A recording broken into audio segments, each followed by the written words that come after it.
great talent, but he's been hurt, and you don't know if you're getting the same guy.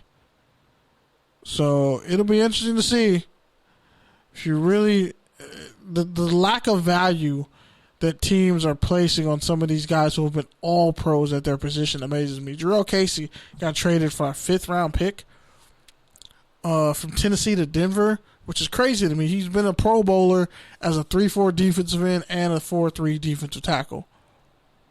Scheme-friendly, tough, great player, captain, drafted I think like in the 4th or 5th round.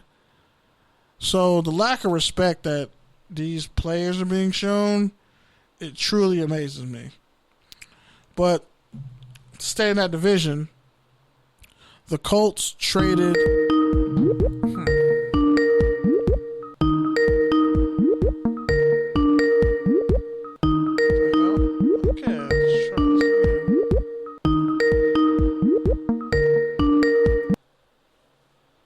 Okay, Skype is acting up. Sorry, everybody.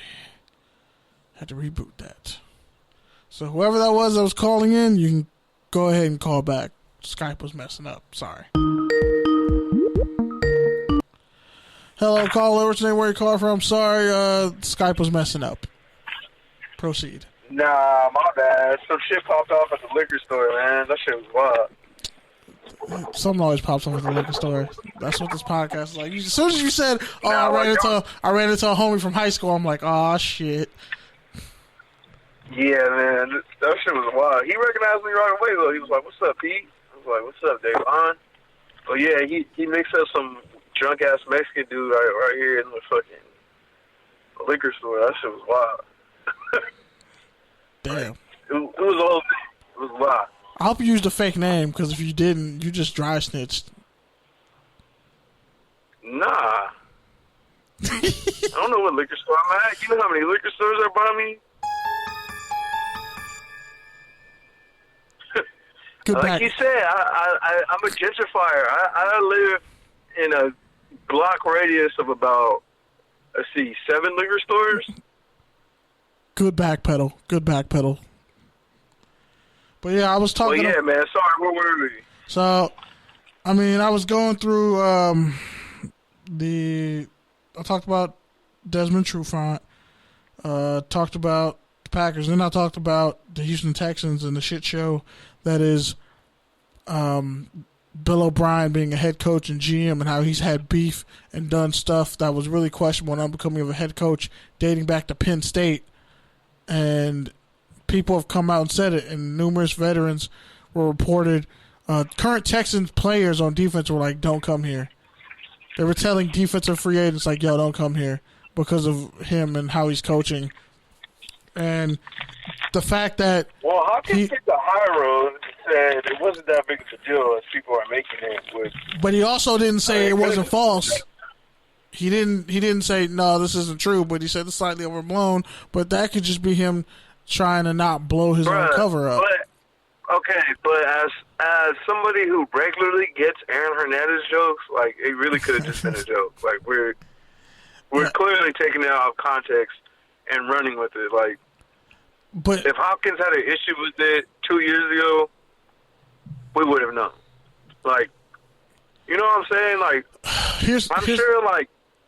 I'm sure that incident maybe, like, didn't help their relationship, like, but, I mean, there's a lot of other interactions besides there to where it's like, we can't just take one thing and look at it inside of a vacuum and be like, oh, this is so outrageous because we don't know what their relationship was. It's kind of outrageous. If Hopkins is saying it's not a big deal, who are we to make it a big deal?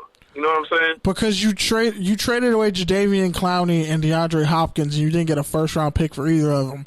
Honestly, I feel like I could sell chalk to Bill O'Brien and tell him it's crack. I think like I find his utter lack of intelligence disgustingly alarming because I could get anybody off the street.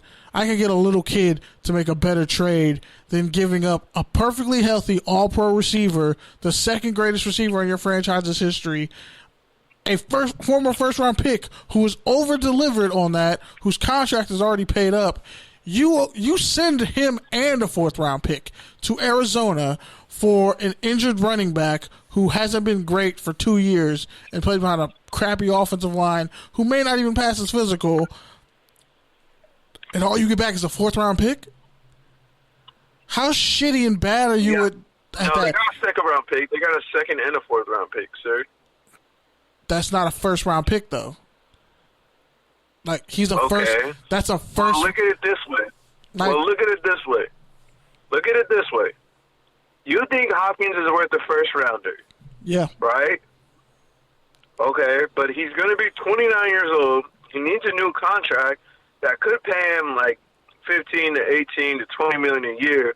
And if you look at the advanced analytics and past champions, like, teams don't win paying receivers a shit ton of money. So you take that and you say, okay, well, we don't want to fucking give you a 1st-round pick and have to give this guy a shit ton of money. So let me give you a 2nd round. So it's essentially a 2nd-round pick for Hopkins and a 4th-round pick for David Johnson. That's how I look at it, and it makes it a little bit more able to adjust. But I do agree with the sentiment of you saying, like, hey, you gave up these 2 great players for essentially not even getting a 1st-round pick. A 2nd and a 4th and a 5th. Clowney also wanted a shit ton of money, and he still does. Been coming off a lot of injuries. He still does, and he's still a free agent because of that. He wants a lot of money.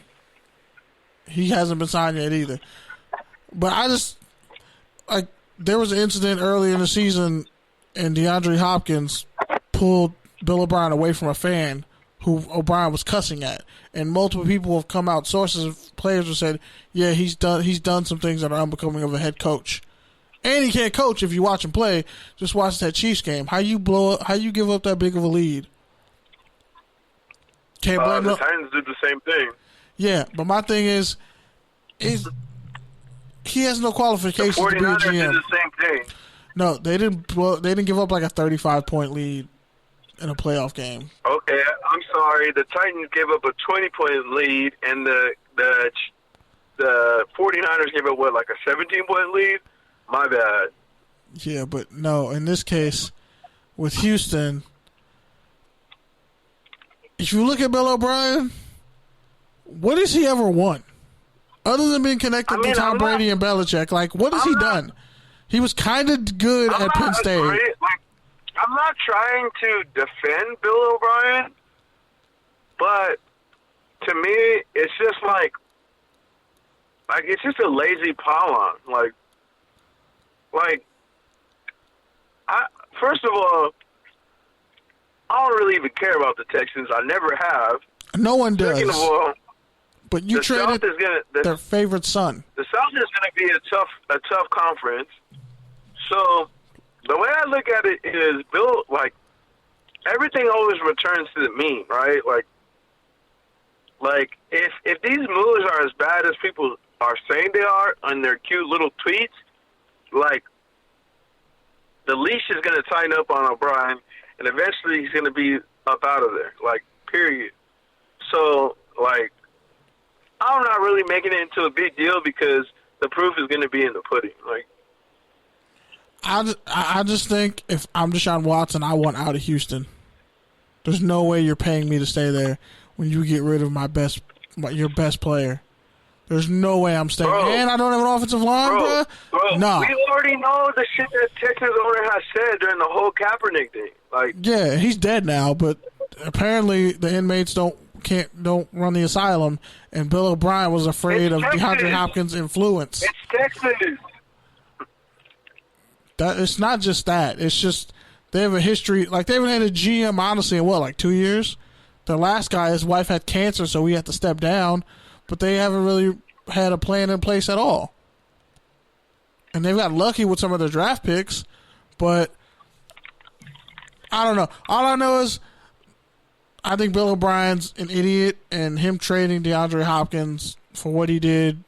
And that's why they say you can't have a coach and the GM be the same person, because you need those checks and balances. You need a GM who's thinking, 5 years in advance versus the coach is always going to think about winning now because that's ultimately his job. Like, if he's not winning, he's going to get fired, but that doesn't mean he's invested in the long-term vision and future of the franchise, which is what the general manager is supposed to be.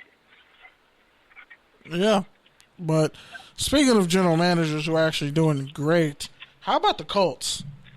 They trade the 13th overall pick in the draft to get DeForest Buckner because, the Niners can't pay all their defensive linemen. They couldn't pay DeForest Buckner and Eric Armstead because their defensive line is just insanely loaded. The Niners, genius move. They get the 13th overall pick now. They signed Buckner, and the Colts pretty much got the extension worked out. The Colts signed him to an extension, and it kind of feels like both sides got what they wanted. That, to me, is the definition of a great trade because now the Colts are paying Buckner. The only person who makes more than DeForest Buckner is Aaron Donald. Yep. Second highest paid. And it's crazy the way these contracts are looking. Interior defensive linemen are starting to make more money than edge guys now. Yeah, because it's all about their versatility. And interior pressure is more important than exterior pressure. Yes, it's more disruptive, but you need both. But you'll set. But yeah, you're right in terms of you like.